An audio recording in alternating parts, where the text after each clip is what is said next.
Halo teman-teman di Indonesia. Kadang-kadang di sini saya dapat kabar dari orang Indonesia bahwa dia cari bule. Dan waktu saya masih di Indonesia, ya kadang-kadang ada yang minta saya menemukan seorang teman atau saudara bule yang mau bersama dengan dia.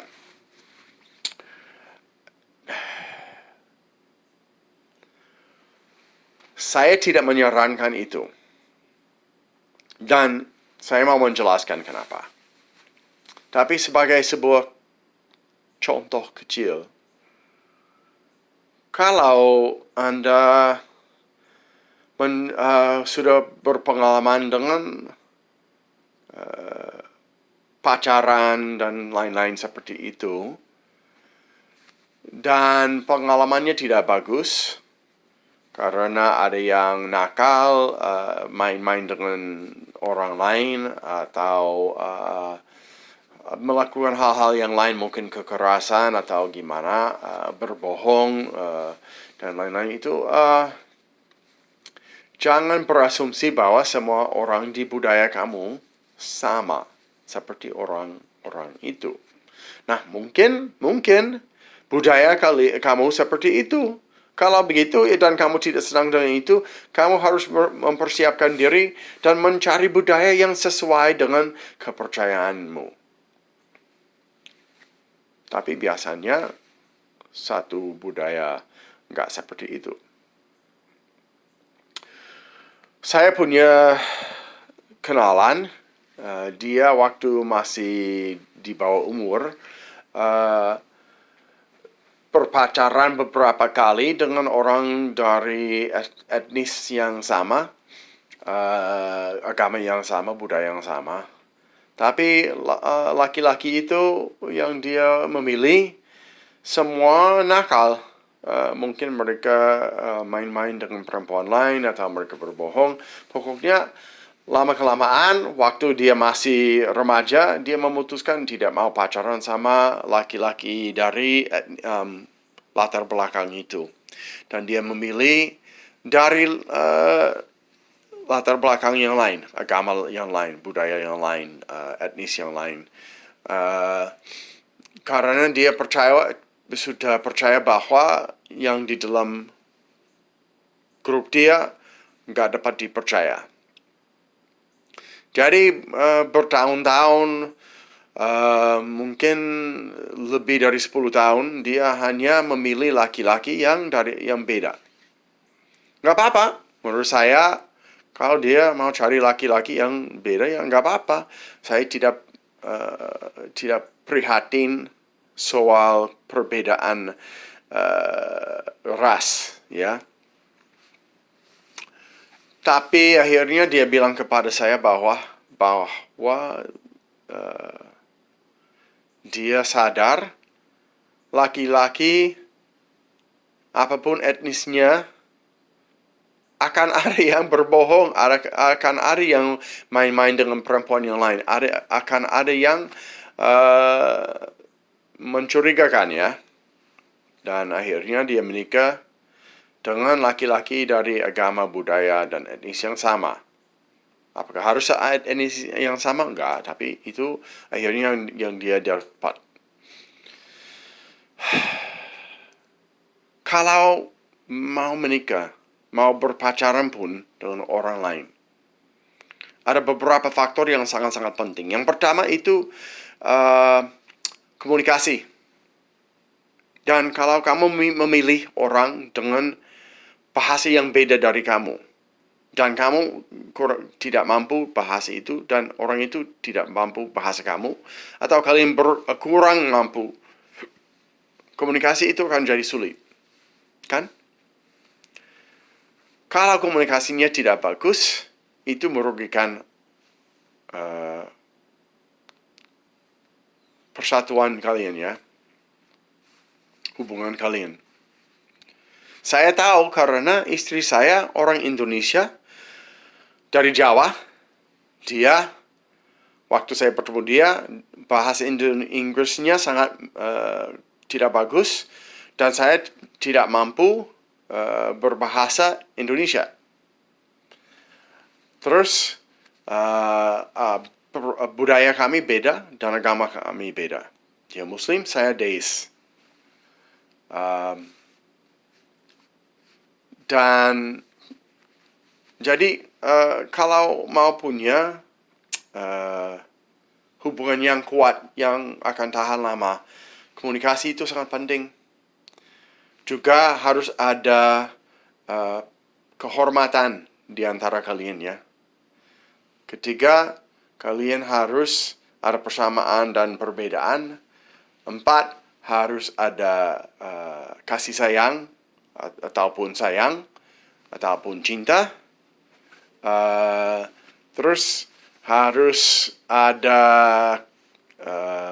kejujuran. Kalau tidak ada itu, dan kalau sayang itu tidak harus langsung, cinta tidak harus langsung ya.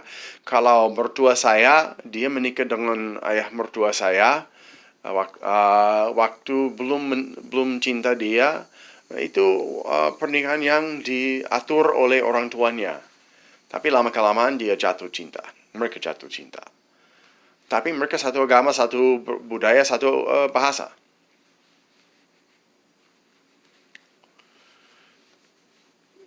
Kalau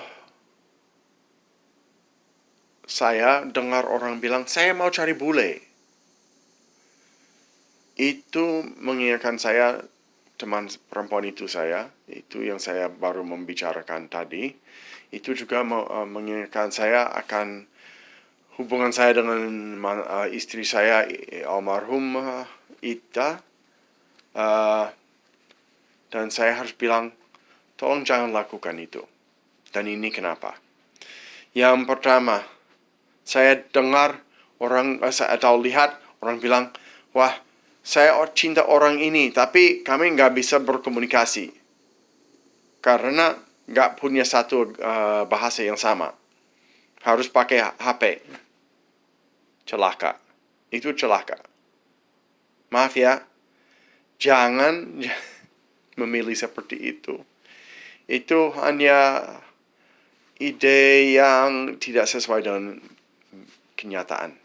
Maaf, tapi itu akan jadi sesuatu yang sangat susah.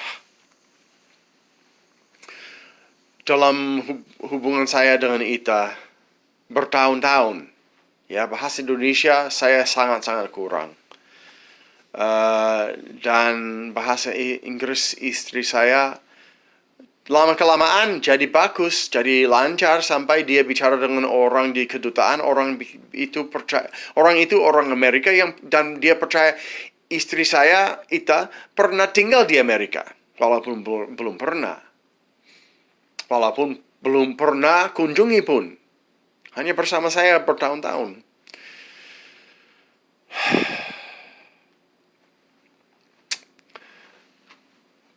Kami pada awalnya susah bicara karena bahasa Inggrisnya sangat dasar dan bahasa Indonesia saya sama sekali tidak ada.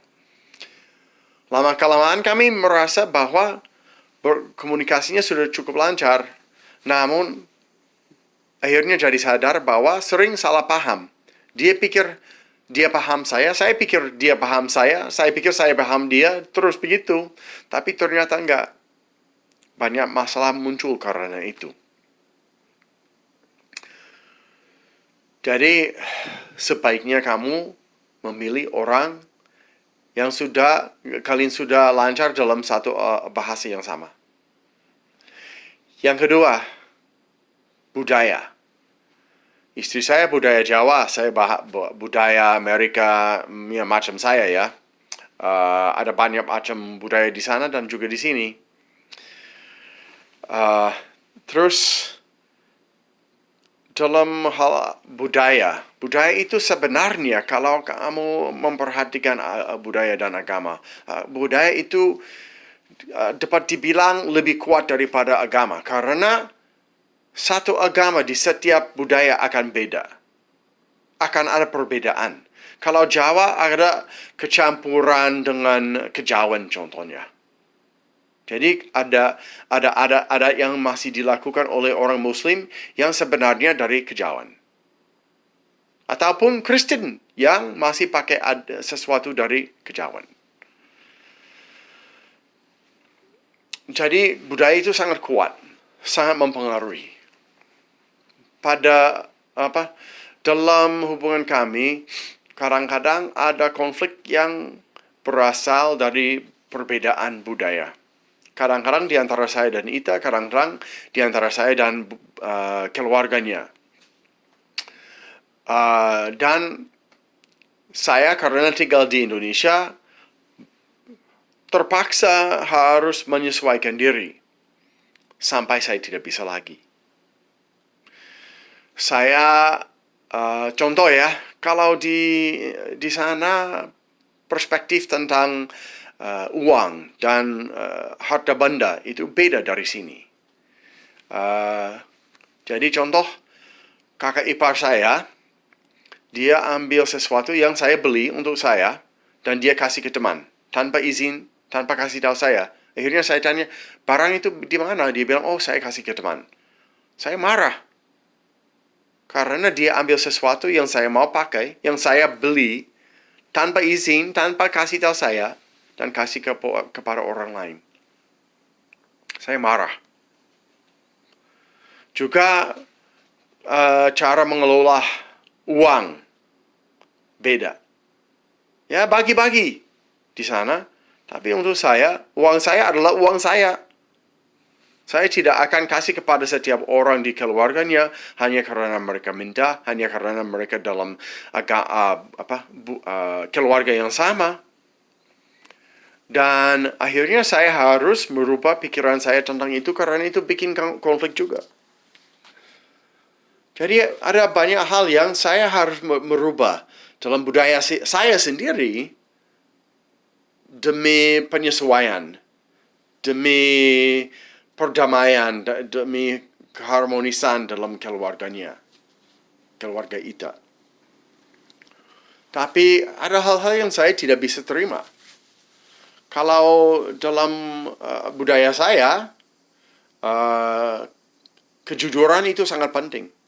Sangat penting buat saya. Saya orangnya jarang bohong, jarang berbohong, jarang. Tapi saya lihat dalam budaya Jawa maupun budaya lain di Indonesia, bohong itu umum setiap hari dilakukan demi menghindari konfrontasi, menghindari membuat orang malu, dan untuk menghindari tanggung jawab juga pun, atau menipu orang lain. Itu sangat umum. Ada akibat bagus dari itu. Tidak sering ada kekerasan yang mungkin dilihat di Amerika, karena kami lebih suka jujur dan berkonfrontasi. Namun, untuk saya harus belajar berbohong setiap hari, saya nggak bisa. Jadi waktu Ita di rumah sakit Margono atau rumah sakit yang lain, kalau ada masalah dengan perawat ataupun dokter, dan memang ada yang kurang memperhatikan istri saya, ada yang jadi marah dan menghina istri saya pun, secara pribadi atau secara umum, saya langsung ke orang yang berwenang tentang masalah seperti itu dan kasih tahu. Maupun ada masalah, beberapa kali masalah malpraktek. Dan saya bilang. Tapi walaupun orang yang terima saran dan kritis saya dengan baik dan janji akan mengurusnya, dan memang ada yang berubah, tetap saja yang nakal itu yang saya melaporkan, mereka ada yang marah, ada yang tidak terima dan tidak mau merubah, dan tetap saja jahat sama Ita. dan saya. Tapi kalau sama saya udah nggak apa-apa. Tapi kalau istri saya yang sakit kanker, itu nggak boleh. Namun saya heran karena berkali-kali mertua saya yang saya sangat menyayangi lebih dari ibu saya sendiri. Dia bilang nggak boleh seperti itu. Nggak boleh jujur tentang hal-hal yang dilakukan oleh orang di rumah sakit yang salah. Dia bilang saya harus baik sama orang itu. Biar ada hubungan yang baik untuk masa depan. Saya bilang ke ibu mertua saya, Bu, saya melakukan ini untuk keselamatan Ita. Dan juga untuk keselamatan pasien-pasien lain. Tapi ibu pak saya mendesak, saya harus berhenti itu. Saya tidak mau. Lebih penting menyelamatkan nyawa-nyawa dari orang yang bersikap jelek. Daripada pura-pura baik sama orang yang tidak baik. Saya tidak bisa merubah dalam hal itu. Dan itu membuat masalah di antara saya dan keluarga istri saya. Terutama mertua saya. Ibu mertua saya. Karena ayah sudah meninggal. Jadi perbedaan budaya itu semakin lama semakin besar. Karena walaupun istri saya dan saya sudah janji dari dulu, dari sebelum menikah, akan berusaha menyatu dalam agama, dalam budaya, nggak apa-apa. Kami akan saling menghormati. Karena kami dalam budaya dia, budaya Jawa, mereka berharap saya akan berubah secara 100% jadi orang Jawa. Saya nggak bisa. Maaf, saya tidak bisa. Dan akhirnya mertua saya bilang kepada istri saya secara rahasia bahwa kalau saya tidak merubah, saya tidak menjadi Islam, tidak menjadi Jawa, kami harus pisah. Dia mendesak istri saya selama 2 tahun. Dengan itu.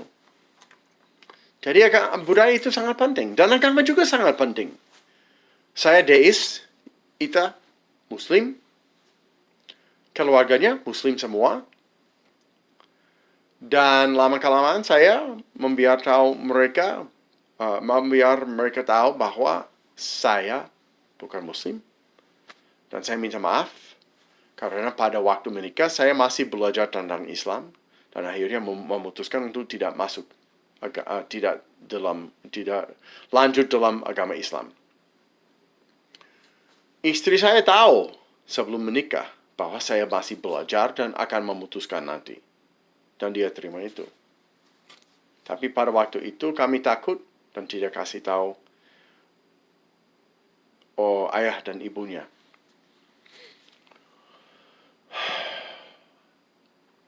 Semakin lama ibu mertua saya yang dulu sangat toleransi, lama-kelamaan semakin tua semakin tidak toleransi tentang perbedaan agama kami. Dan walaupun istri saya dan saya saling janji bahwa kami tidak akan mendesak anak-anak kami untuk masuk agama Islam atau ikut saya, atau mereka bebas memilih. Mereka didorong oleh keluarga istri saya. Dan jadi kalau Anda dengan orang dengan bahasa yang beda, dengan agama yang beda, dan atau budaya yang beda, itu akan sangat menyulitkan.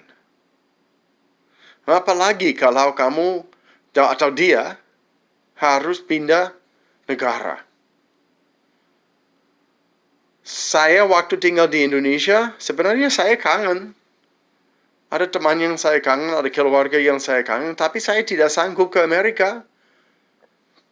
Jadi saya harus menyingkirkan mereka semua dari pikiran saya agar saya tidak depresi. Dan saya kenal beberapa orang yang pindah negara yang tidak bisa menyesuaikan diri dengan teknik seperti itu, dan mereka depresi. Selalu kangen, selalu mau pulang, tidak bisa atau tidak mau menyesuaikan diri dengan situasi di luar negeri.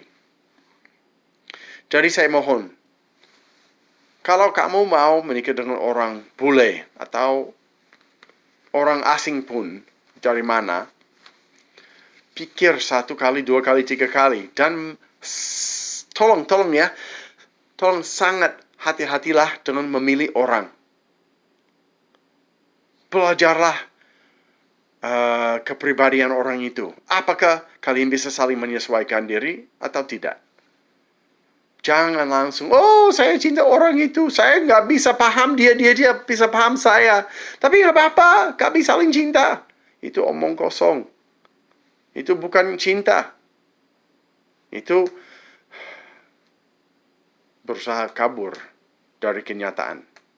Maaf. Tolong ya, sebelum kamu cari bule, supaya kamu bisa keluar dari kondisi kemiskinan, contoh, atau hal lain.